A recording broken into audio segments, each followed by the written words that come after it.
네, 사법논담 두 분과 함께합니다. 천하람 변호사 모셨고요. 어서 오세요. 네, 전남 수천의 천하람입니다. 장윤미 변호사 모셨습니다. 어서 오세요. 네, 안녕하세요. 네, 두 분 새해 복 많이 받으시고요. 네. 모시는데 고생 많으셨습니다. 엄청 춥죠.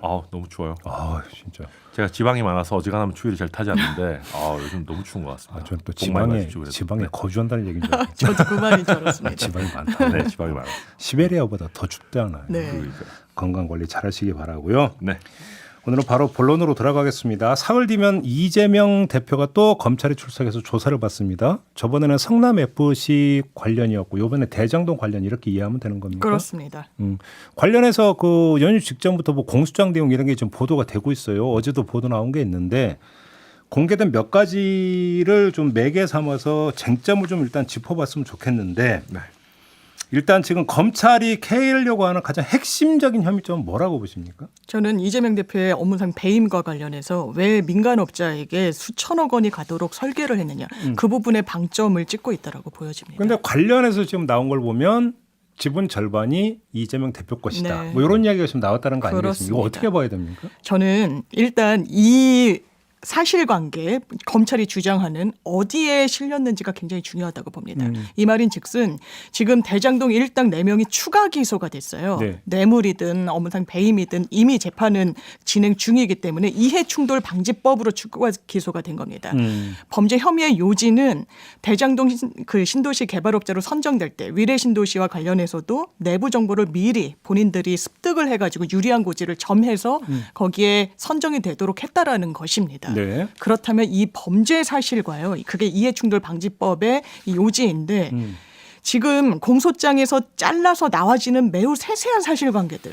뭐 이를테면 이재명 대표가 그 당시에 뭐 지시를 했다, 승인을 했다, 정진상 씨로부터 직접 보고를 받았다, 유동규로부터는 어떤 이야기를 들었다. 이게 공소 사실과는 직접 관련이 없습니다. 이 말인즉슨 저는 검찰이 공소장으로 사실상 정치를 하는구나라는 인상을 받았습니다. 그러니까 결국은 대부분이 공소장에 적시된 내용이 전원이다. 그렇고 누구누구로부터 들었다. 핵심 주요 사실과도 무관해 보입니다. 그래요. 이해충돌 방지법과도. 자, 천하람 변호사 어떻게 보세요? 그러니까 전원 아닌 것도 많아요. 유동규가 직접 보고했다, 했다, 직접 이런 지시를 받았다 이런 것도 많고. 근데 이제 저는 결국은 이게 오롤 나띵인 것 같아요. 그러니까 전부 아니면 전무. 네, 전부 아니면 전무로 간다.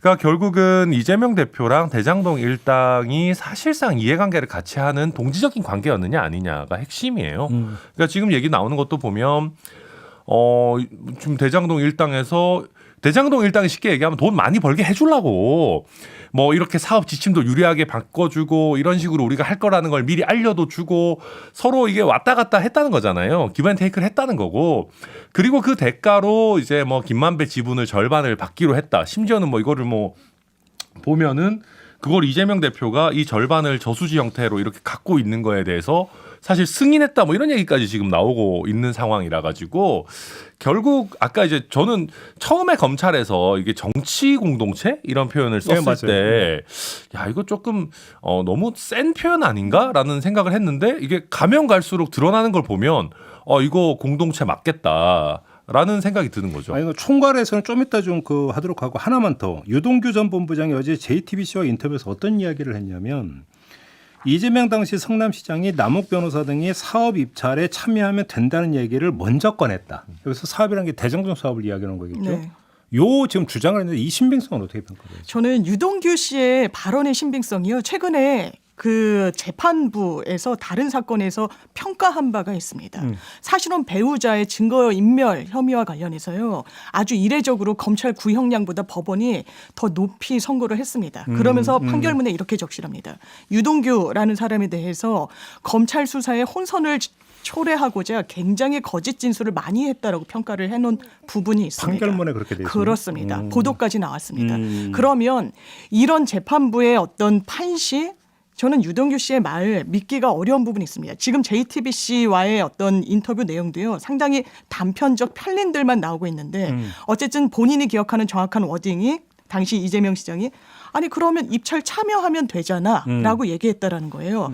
이거는 앞에 뭔가의 워딩이 있어야 퍼즐이 맞습니다. 본인이 뭐뭐뭐뭐라고 이야기를 하니까 그럼 참여하면 되잖아로 보여요. 그렇다면 본인이 어떤 보고를 했는지는 쏙 빼놓고 보도에 나오지 않습니다. 그리고 지금 드러난 사실관계로는요.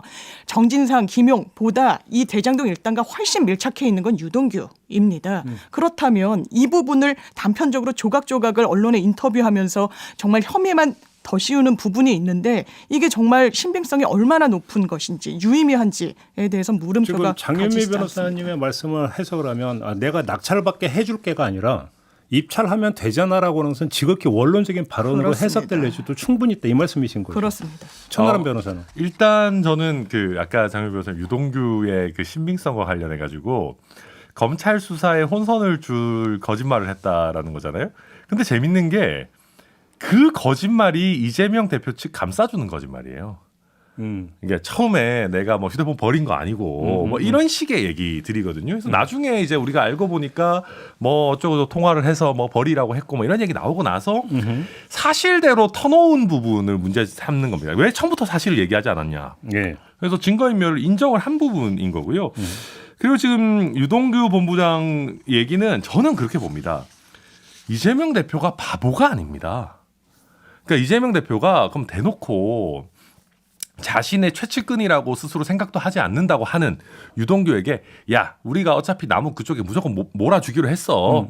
이렇게 대놓고 얘기하실 분이 아니에요. 아 뭐 들어오면 되잖아라고 하고 그런데 유동규 씨가 이제 이어서 어떤 얘기들을 하냐면 임대주택 이런 얘기를 우리 하니까 오히려 이재명 시장이 아 이거 뭐 너무 그쪽에 업자 쪽에 부담 주는 거 아니냐 이런 식의 얘기들 하고 또 가끔씩은 유동규가 이거는 뭐 유동규가 느낀 거지만 너무 그 민간업자들이 원하는 방향으로 지침이 쭉쭉 내려오길래 이거는 나를 통한 게 아니라 정진상을 통해 가지고 업자들이랑 직거래가 이게 직소통이 되고 있구나 이렇게까지 느꼈다라는 것이거든요.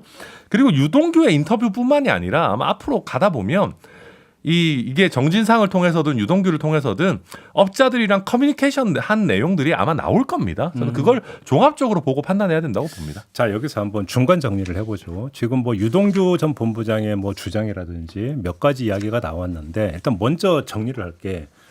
지금 보도가 너무 조각조각 나 있기 때문에 일단 좀 흐름을 잡을 필요가 네. 있는데 지금 혐의 입증과 관련해서 검찰 측 입장에서 혐의 입증의 뭐라고 할까요? 어떤 증거로서 지금 동원되고 있는 것은 거의 대부분이 말이다 이렇게 이해를 해도 되죠. 그렇습니다. 유동규의 입, 그다음에 남욱의 입 거의 대부분 이거라고 봐도 되는 거죠. 그렇습니다. 그러면 관건은 그런 사람들의 주장을 뒷받침할 만한 물적 증거를 확보를 하느냐 안 하느냐가 결국은 혐의 입증의 관건이다 이렇게 봐도 되는 거 아닙니까? 맞습니다. 그 사람들의 진술의 신빙성을 확인할 수 있을 만한 최소한 그렇죠. 정황 바로 증거라든지 물적 증거라든지 예를 들면 뭐 대화 내역이라든지 그리고 그때 당시에 동선이라든지 네. 뭐 이런 부분들이 구체적으로 확인이 돼야 될 거고요. 네. 그런 식의 정황 증거가 뒷받침되는 상황에서 얘기들이 조각조각 맞아져 들어간다라고 하면 그거는 신빙성이 꽤 높습니다. 그러니까 말이라고 하더라도. 그러니까 말이라는 게 쉽게 얘기해서 이런 식의 공모를 할 때 예를 들면 야 네가 얼마 가져가고 이거 계약서로 쓰진 않습니다. 우리가 지금 여기서 얘기를 하는 게 얘기지만. 내가 몇 월 며칠에 어디서 술 마시면서 이런 얘기를 했다라고 하는 구체적인 상황이 만약에 묘사가 되는데 그렇죠. 실제로 동선을 확인해 봤더니 그때 거기 있었다라고 만약에 확인이 된다면 그리고 예를 들면 그때 참석한 4명 중에 예를 들면 2-3 정도가 별도로 분리해서 신문을 했는데도 거의 비슷한 형태의 얘기들을 하더라라고 하고 법원에서 그 얘기에 동의하지 않는 사람도 그 사람들에게 반대 신문을 했는데 효과적으로 그 사람들의 논리를 못 깨더라라고 하면 그러면 말만이라 하더라도 인정이 된다. 그럼요. 그렇게 되면 신빙성을 증거 가치가 인정할 굉장히 수 있다. 높아질 수 있는 거죠. 저는 그런데 그 신빙성조차 검찰이 좀 자신하기 어려운 것 같습니다. 지금 보도 내용을 보면요. 뭐 돈을 주고받았다는 장소, 뭐 남욱은 횟집, 일식집, 유동규는 주점, 뭐 이렇게 엇갈리고 있어요. 그리고 저는 검찰이 똑 떨어지는 물증을 확보하지 못했다. 지금 천 변호사님이 짚어주신 대로 아주 구체적인 진술조차 제대로 제대로 악의를 맞추고 있지 못하다라는 생각이 드는 게 바로 김용 씨의 공소장과 관련해서 재판부가 뭐라고 이야기했는지가 굉장히 유의미하기 때문입니다. 저희가 공소장 일본주의라는 게 있어요. 이 부분 실무에서 거의 문제가 되지 않습니다. 거의 교과서적인 개념이에요. 검찰은 공소장 한 장으로 일단 이야기하라는 거예요. 쓸데없는 증거물 첨부해서는 안 된다라는 겁니다. 그럴 때 검찰이 자신 없으니까 어떻게 하느냐.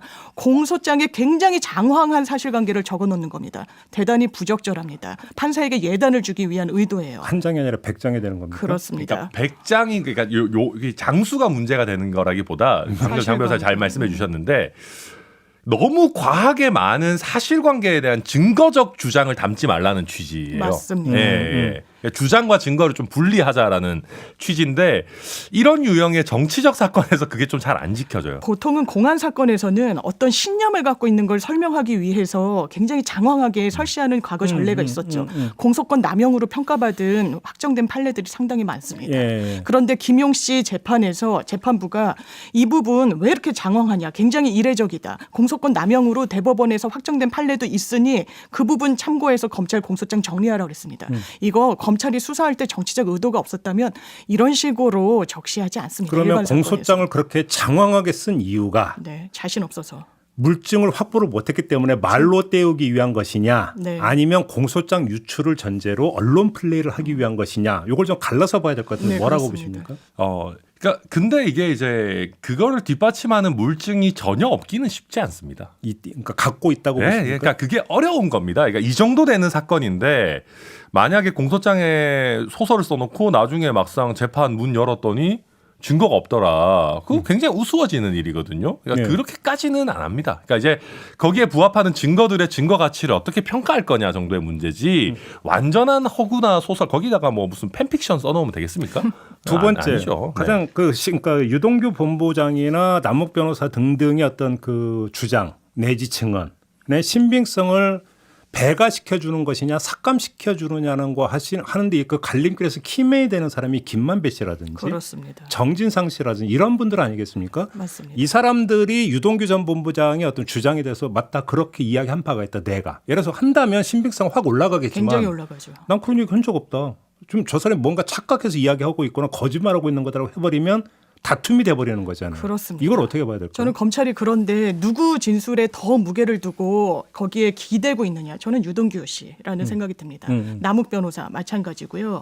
저는 공소장에 이렇게 장황하게 쓰는 것은 수사에 자신이 없다라는 거 이외에는 잘 설명이 되지 않아요. 그리고 지금 짚어주신 대로 일반 특수 사건 그리고 이런 사건은 기소를 그냥 목표로 삼습니다. 그래서 무죄율이 상당히 높아요. 일반 사건보다. 예, 이 사건도 이 정치적 의도를 제거하고는 저는 검찰 수사 설명되지 않고 아주 지엽적인 사실관계들 뭐 댓글을 어떻게 지원받았다 대장동 일당으로부터 이건 사실 그 공소사실과는 좀 무관해 보이는 사실관계들입니다. 네. 왜 넣느냐 이 부분이 국회로 가든 공소장이 뭐 언론에 가든 굉장히 화제가 될 거거든요. 의도했다라고 봅니다. 근데 이제 그건 대가 관계 설명하기 위한 거죠. 이런 식으로 서로 한 몸처럼 움직였다. 댓글 지원까지 해주고 정치적인 동지 관계기도 했고 그렇기 때문에 이 이해충돌 방지법을 위반해서 이런 식으로 뭐 비밀이 됐든 뭐가 됐든 서로 주고받은 거다라는 취지인 거고요. 그러니까 실제로 정치적인 사건 아니라 좀 큰 사건이라고 할 수 있을 만한 막 재벌 사건 이런 것도 보면 공소장 좀 장황하게 나오긴 합니다.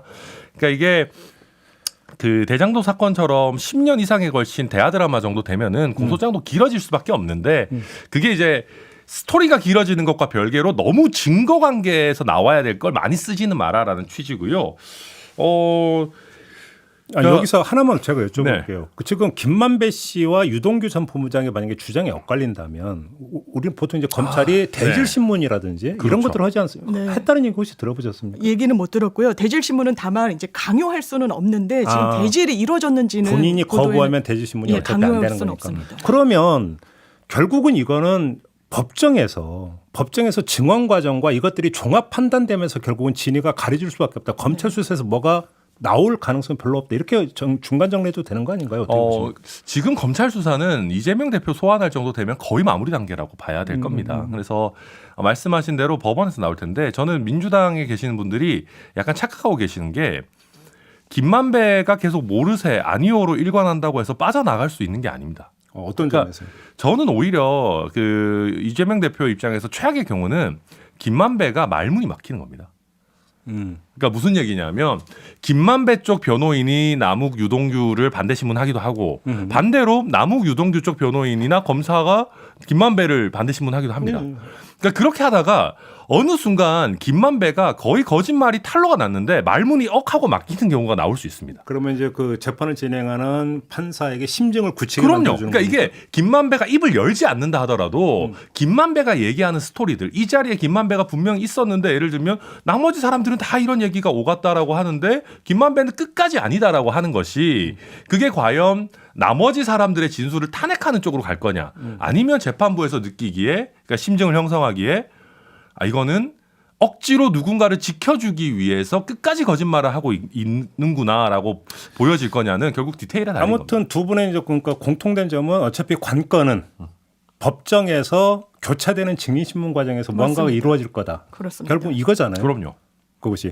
그다음에 그러니까 모르는 것은 검찰 입장에서는 만약에 물증을 확보하겠다면 지금 깔 이유는 물론 당연히 없겠죠. 네. 법정에서 까겠죠. 그렇기 때문에 이거는 지금 모른다는 걸 전제한 상태에서 이야기. 이렇게 네. 봐야 되는 거고. 그래서 저는 사실 이재명 대표 입장에서 이틀이 됐든 3일이 됐든 저는 안 갈 이유가 없다고 생각합니다. 그러니까 검찰 조사에. 네. 그러니까 왜냐하면 지난번처럼 진술서 내놓고 자기 발언량을 최소화하면서 뭐 취재 차원이라도 해야 된다. 그렇죠. 검찰에서 무슨 질문하는지 들어보겠다는 거거든요. 지난번에도 조사 받은 거 보면 이재명 대표 본인이 진술을 한 시간보다 막판에 조서 열람이라고 해가지고 이제 진술한 문답이 잘 돼 있는지 보잖아요. 그거를 정말 꼼꼼하게 봤다고 해요. 그러니까 검찰이 뭘 물어보는지에 대해서 뭐 그거는 어떤 의도로 봤는지는 뭐 본인만 아시겠지만 당연히 구사할 수 있는 전략이죠. 예. 그래서 저는 제가 만약에 이재명 대표라면 사실은 많이 해서 수사에 적극적으로 협조한다라는 모양새도 내면서 검찰에서 무슨 질문 지금 뭐 질문지를 연휴 내내 열심히 썼다니까 그거 저는 빼오는 그런 전략으로 가지 않겠나 생각도 많이 합니다.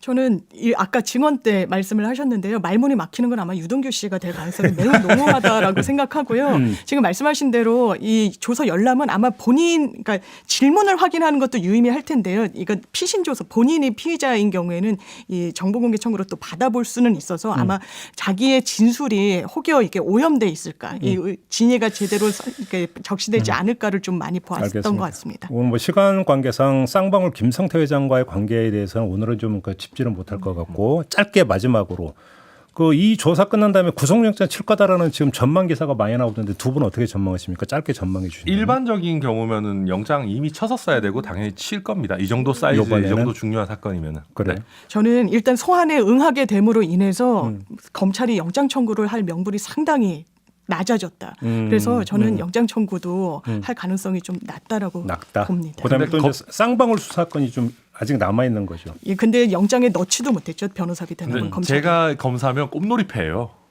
그러니까 영장이 기각될 우려가 없잖아요. 민주당에서 불체포 특권을 쓰면. 그러니까 실질 심사가 안 되잖아요. 그러니까 아무 부담 없이 구속영장 청구할 수 있죠, 사실. 그렇게 본다. 네. 알겠습니다. 오늘은 여기까지만 한번 좀 점검해 보는 걸로 하도록 하겠습니다. 두 분 수고하셨습니다. 네, 고맙습니다. 감사합니다.